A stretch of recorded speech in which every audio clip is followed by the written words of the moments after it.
Hello there, my glut friends. Yes, this is still me using my left-handed clicker. But anyways, for those of you just tuning in, welcome to the Glow Up Method. I am so excited you are here today. My name is Natasha, and I will be your host. What is the Glow Up Method? Well, for me, the Glow Up Method is all about embarking on a journey to move our lives in a direction in which we are living a life that we're proud of. And so here's my struggle bus. Here is my chat for the day. So, I'm really mindful, and I'm doing all this work, and I'm on this journey just like you are, right? And I want to get it right. And I want it to look pretty, and I want it to, go as planned or as I would like it to go. And I found myself yesterday, I had a great day. I felt like, it was victorious. Chris and I were kind of settling in this new place. And the odd thing about it was, in this breakup, we were actually talking to each other.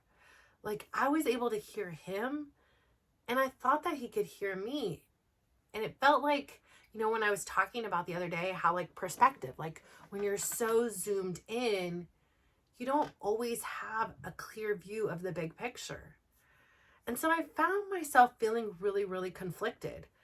And there were moments that I was considering, because he had sent an email a couple days after he moved out, and had a text message string with me about reconciling, and that he would need to know, and he was going to sign a contract, and worst comes to worst, if he signs a contract and we get back together, then he's just still on the hook for, the thing. And so this was his thought process, and it kind of got me thinking, and I was like, well, maybe our problems aren't as big as we've made them out to be. Maybe keeping our family together is a possibility. Maybe this is enough of a wake-up call that both of us will take this next steps to take it serious and really put in the work and effort for the relationship. So I felt really confused, because I had spent so much time in limbo, hoping we could both change and meet each other, then hoping that he would change, right? Hoping I would change, wishing things were different, progressing in my own personal journey. There were so many things going on. I almost had came to the point, and I did come to the point where it was like, okay, then I guess we're just better apart. I don't want to sit here and stress. I want to see him happy as well. And we're just not doing it. It's impacting our kids. It's impacting us individually. It's impacting us as a family. And there were moments, right? I got so accustomed to those few moments of niceness. And when he was nice, my whole guard, my whole wall that I carefully constructed around my heart would slowly start to melt away.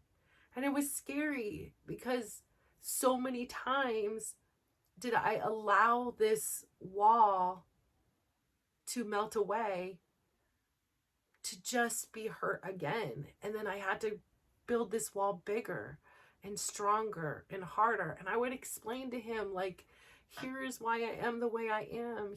Here's what's going on. Here's my experience. I hear your experience. I see what you want. I see what you need. And I'm doing everything I can to show up for you that way. And for so long, I did everything you wanted, until I began going on my own journey. And I realized I am not here just for the purpose of making Chris or my kids or others happy, that I deserve a seat at the table too. And I'm not saying it's all about my happiness or what I want to do. It just is a little bit, right? I'm 1/6 of the equation. And so whenever he's nice, it's the same pattern for me. And he was nice. And yes, my internet was disturbed because he left, and we had new accounts, and things got all shifted and changed and all these things. So it was a problem that I didn't necessarily create, but I guess in some way I did. But nonetheless, he was kind enough to resolve it for not only me, but also for the kids. And I really appreciated that.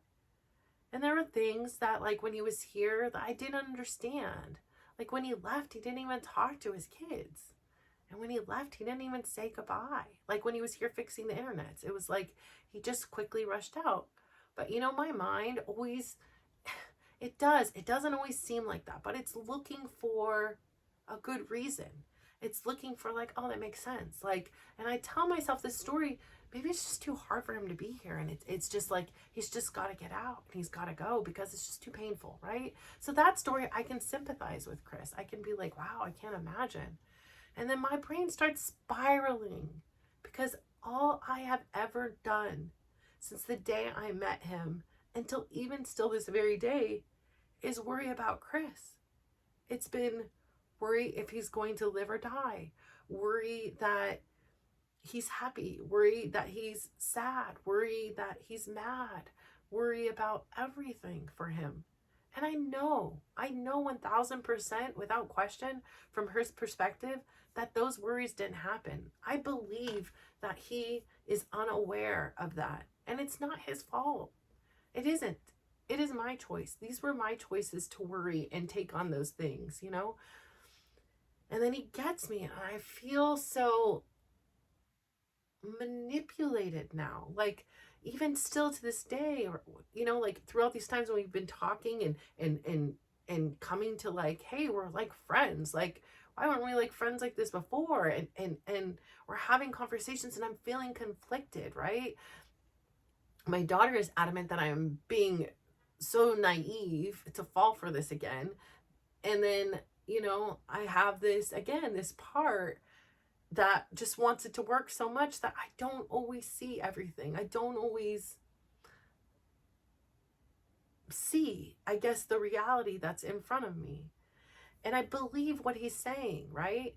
He's now asking me to, like, oh, send me some sexy pics. And I just joke. I'm like, ha, ha, ha. Yeah, okay. Go find on Facebook because he unfriended me, right? So it's not possible.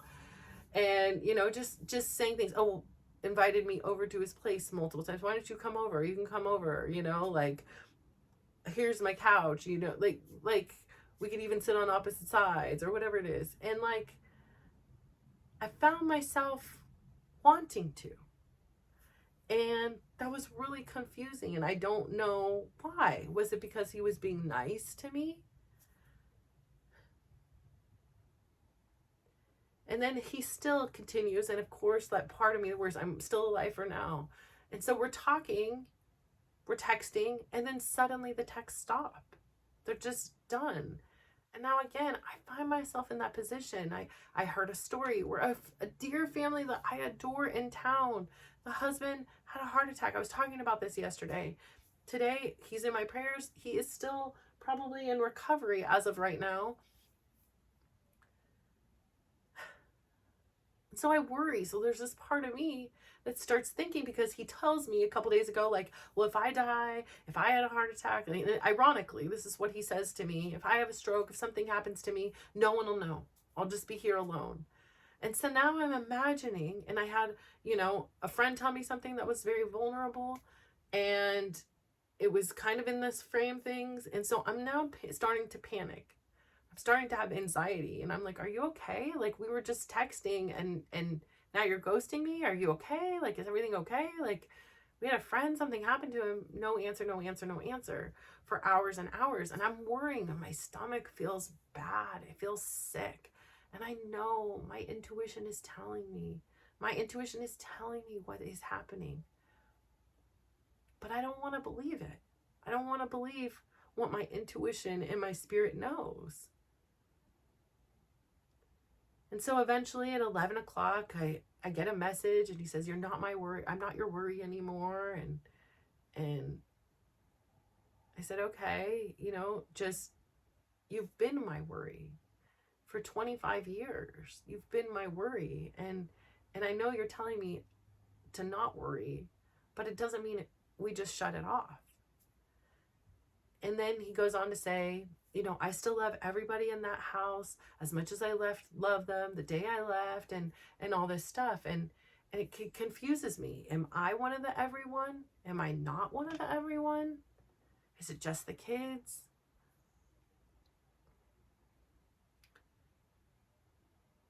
And then I'm struggling because as he goes home or work or whatever he's doing, my kids are here. His kids are here. He hasn't had one meal with them since he left. It is now November the 22nd. He left on October 31st to work, and he never came home in the same way. He never lived with them again. There was no, for him, it was very premeditated. It was very processed.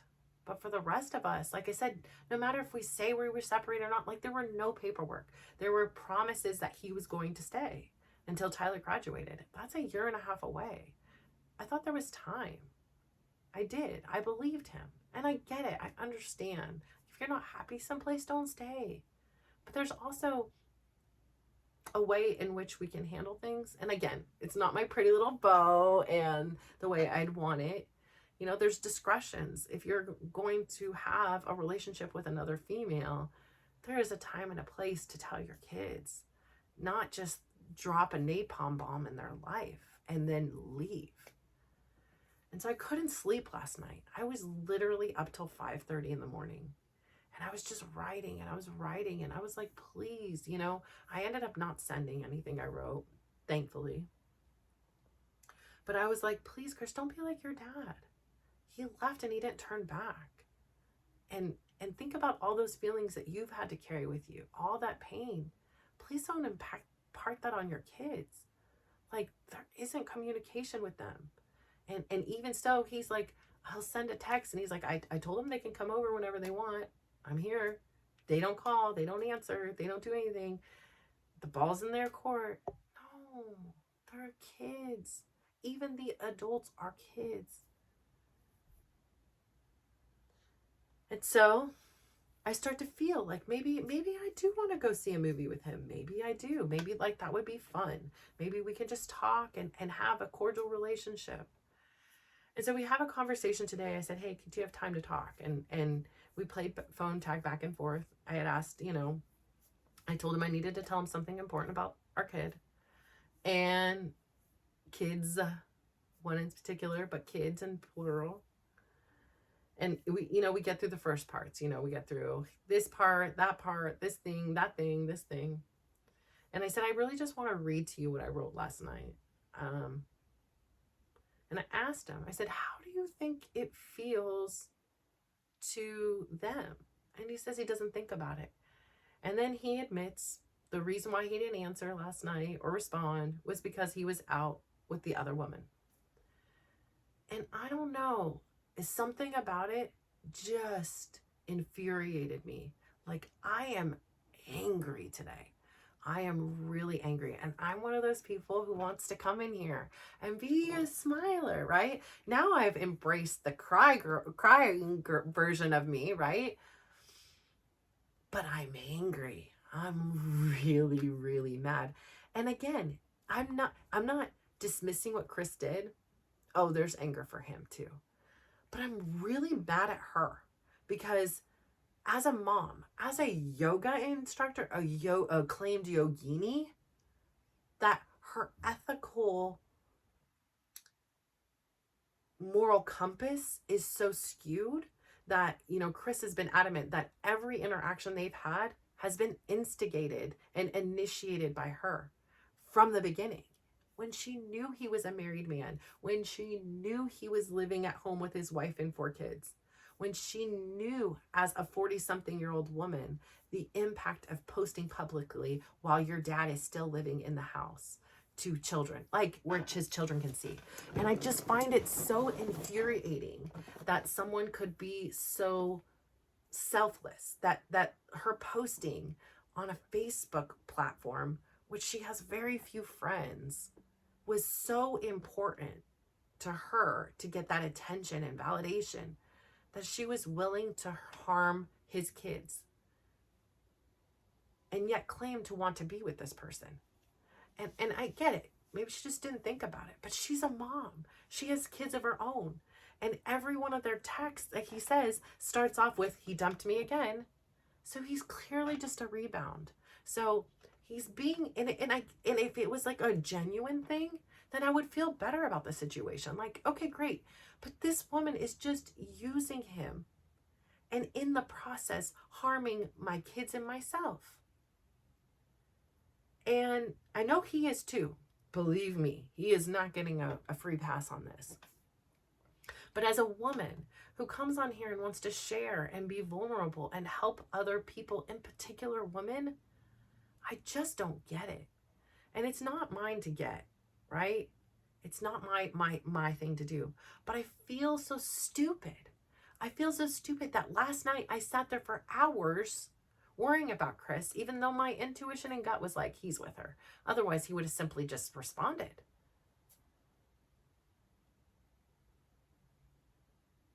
And I feel stupid. I feel dumb. I feel angry.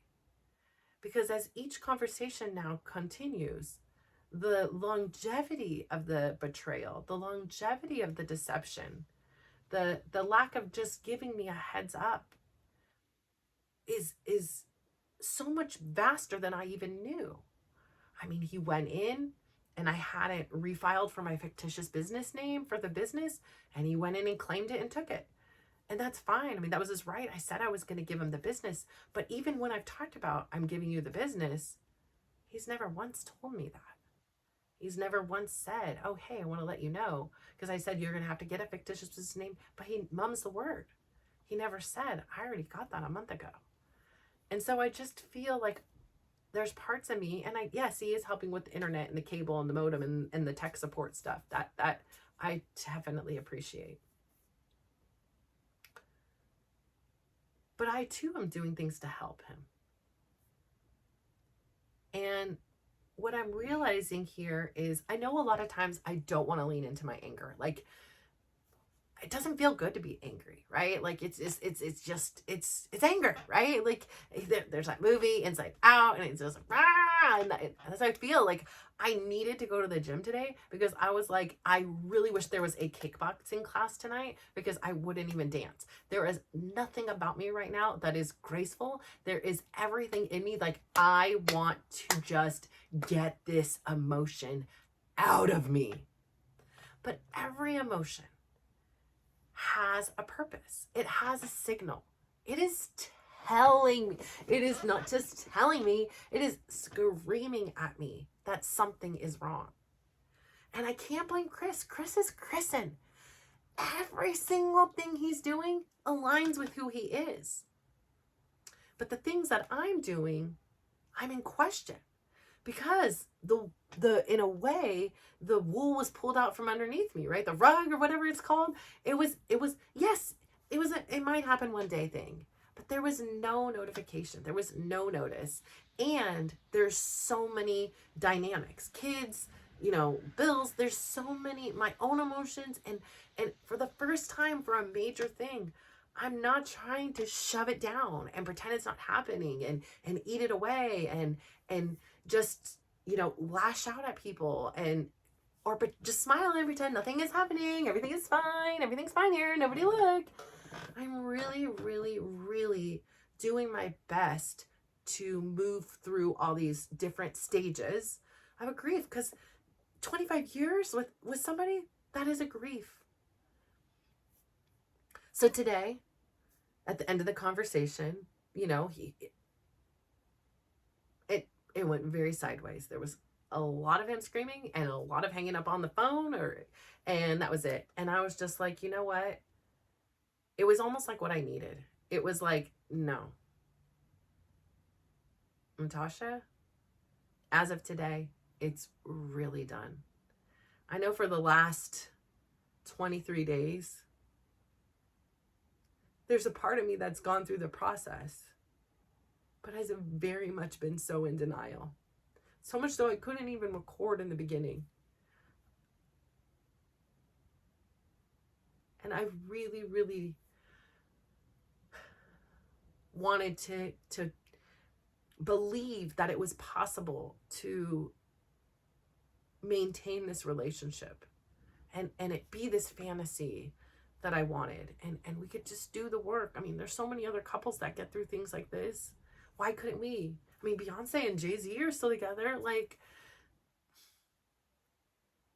I know that's a silly thing, but I was thinking about, because I was angry today, I was like, give me some breakup songs that are like not the crying breakup songs. Like I need the Pink, I need the Becky with the hair, I need it all. I need to get this anger. I need to have a little bit of an outlet and realize this anger is coming because I need to establish boundaries. And again, what are boundaries? They're not about me protecting myself from Chris. They are about protecting myself from me. So when I'm over here meing and worrying and hoping and thinking, my goodness, this week is Thanksgiving and he's going to be at Thanksgiving alone. No, he's not. He's going to be with his new girlfriend or his other friends that are helping support him. Or maybe he is alone. I don't know. Maybe my son goes and watches football with him. Maybe he won't be entirely alone. But at the end of the day, I know what I am. And I can't worry about what he is. Because as far as it seems from my point of view, I don't see a lot of worry about what's going on with me. And I definitely don't see a lot of worry on what's going on with his kids. And so that means that I need to use that energy that I am wasting on him and put it to good use and put it to use for my kids and myself. And I think this anger, for the first time, I'm glad to experience it. Because like I say, usually I want to smile it away. I want to rationalize it. I want to, let's, reframe it. But I'm sitting in the anger. Like if there was a punching bag right now, I would go to town. It's a brewing inside of me. And it's so important part of your journey. And so is there something that's happening with you in your journey that like there's a change, maybe a job loss, a relationship change, just a disappointment, somebody's treating you improperly, like whatever it is, what is that anger telling you?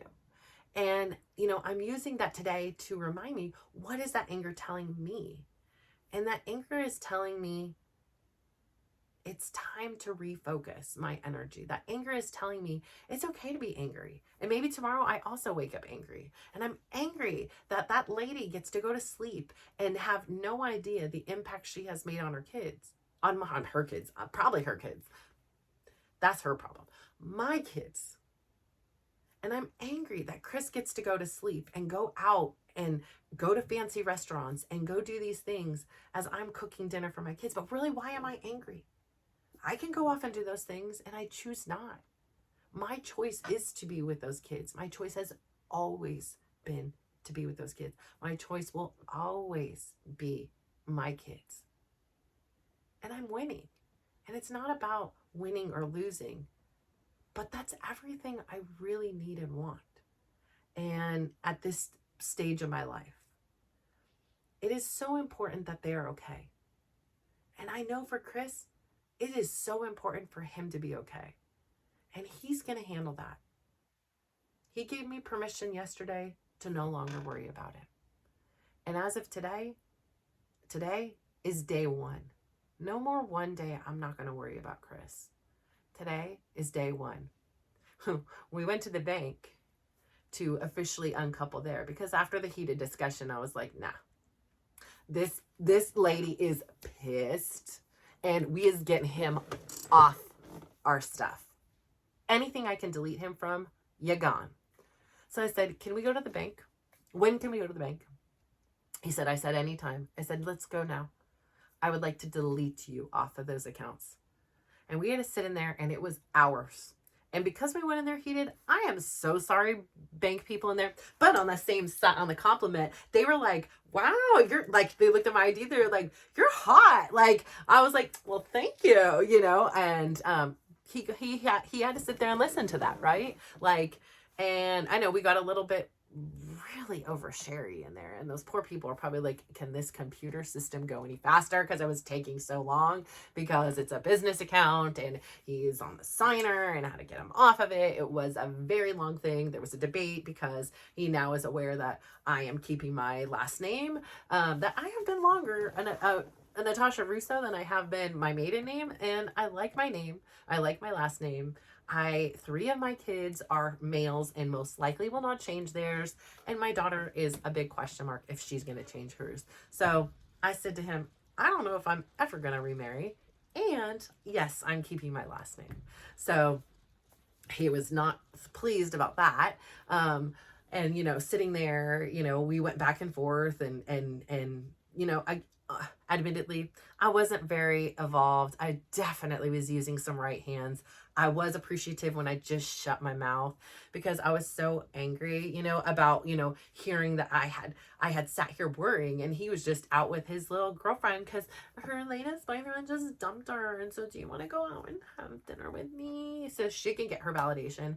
And it makes me mad that like he's getting used to, but then again, he's not my worry. And I asked him, when have you asked your kids to go out to eat with you? Well, I invited them to come over. And I was like, yeah. Are you inviting her to come over? No, you're taking her to restaurants. Like, why don't you take your kids out?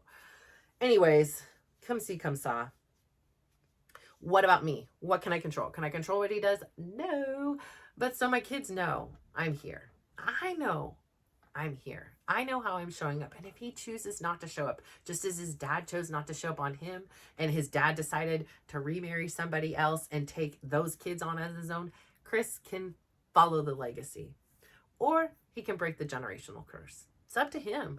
It's not on me. I know every day I'm here with my kids, I'm breaking my generational curses. And I'm showing them and leaving them a legacy of a different mothering than my mom experienced, that I experienced, that her mother experienced. This is a long line of abandonment from mothers. So every day I am here and present with my kids, I am breaking curses, people. And you can too. Like, you can change anything that's happening in your life, right? So I say all that to say it was very cathartic. And again, my anger didn't go away. I was very grateful, that it was done, but he has officially been removed from my bank account, my UPS. He no longer can see what mail we get here, and my personal calendar, because I didn't know all this time. Again, there's things that he still wanted to be in control of and, be a part of and see what was going on. And I was able to delete him out of that. And he's like, oh, now you're going to delete me out of that. And oh, now I can see your word bubbles and all these kind of weird comments. And so I said, yeah, no, I'm deleting you out of those. I've deleted that. So you can't see those anymore. And he doesn't see, hopefully, my bank interactions anymore because he was still getting bank things. Anyways, this is just a paperwork kind of like thing like that. But there was something very closure ish that was happening for me. And that's what I can focus on this is the closing of a chapter. I don't want to. And sometimes there's some resistance in there and closing that chapter. But just like any other grief, there's the denial. I was in that stage for a long time. I am in the anger stage, and that's okay. And if you're in the angry stage and you're pissed off, it's okay. It's part of the process. There is a lesson in it. What is this trying to show you? And I really needed to take that time to write into things, is that like, I want justice. Like, I want justice for my kids hurt. And I want justice for my hurt. I'm going to be honest here. I'm hurt too, right? Just because of whatever was whatever, I'm betrayed. I'm disgusted. I can go on and on. But none of that's going to change a single thing.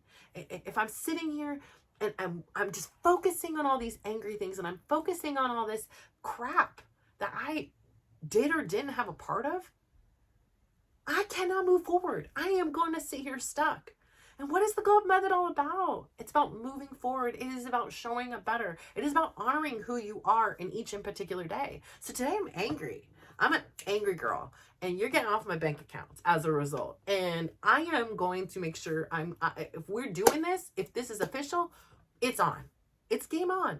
It doesn't mean I'm going to go fight with you, because like I said yesterday, I'm not going to sit here and focus on all the things I could potentially lose and put my energy there, when I can put all that energy into everything I am going to gain as a result of this very moment right here and right now. And you get a front row seat to see how this is going to continue and evolve, because I don't know what's going to happen. I have no idea. But I do know this. In time, day by day, I will get stronger. I will get wiser, and I will be closer to living a life that makes me so proud. So proud. I am already very proud. I am so proud of the way I've chosen to be honest about what my experience is. And I hope that you too, if you come into something and anger isn't a natural response for you and you're feeling angry, it's okay. Dive into it, see why it's there and what the lesson is to teach you.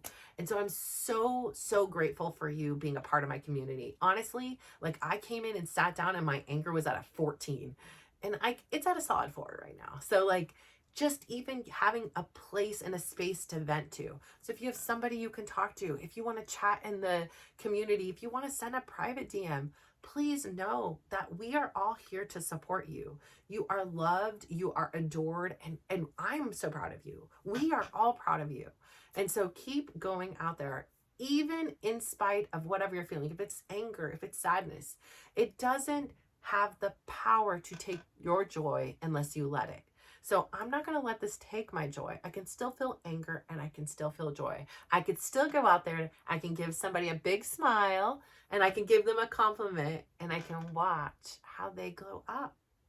And that's the beauty of it all. So I say all this to say, now it's your turn. Go out there, give somebody a big smile, give them a compliment, and watch how they glow up. Bye.